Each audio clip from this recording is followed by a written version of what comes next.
Have you ever felt forgotten, as if your life no longer mattered to anyone, as if time had passed and left you behind? This is not just a Bible story.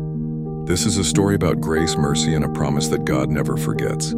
After many years of war, the house of King Saul had fallen. Fear filled the land. Anyone connected to Saul lived with uncertainty, because the new kingdom had risen and the old one was gone. Among those forgotten names was a man called Mephibosheth. He was not always forgotten. Once he was a child with a future. He was the grandson of a king and the son of a prince. But when he was only 5 years old, everything changed. News of death reached the palace. Panic filled the halls. While fleeing for safety, he fell. In that moment, his body was broken, and from that day on, he was crippled in both feet.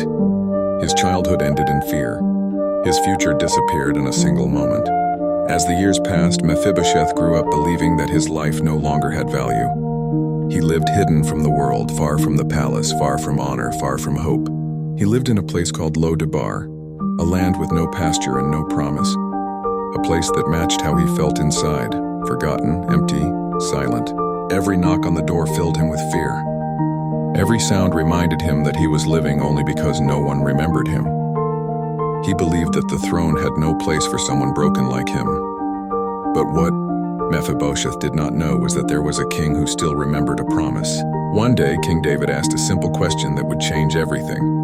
Is there anyone still left of the house of Saul, that I may show him kindness for Jonathan's sake?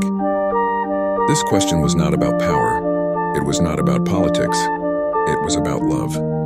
Years earlier, David had made a covenant with Jonathan, a promise of loyalty, a promise that went beyond death, and David never forgot. When Mephibosheth was summoned to the palace, fear filled his heart. He believed his life was about to end. He walked into the presence of the king expecting judgment. He bowed low and said, "What is your servant? That you should look upon a dead dog such as I?" That was how he saw himself. Worthless, broken, unworthy. Fear spoke louder than hope. But David did not speak words of judgment.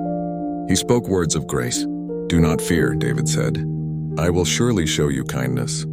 In that moment, everything changed. David restored all the land that had belonged to Saul, but he did more than restore land. He restored dignity.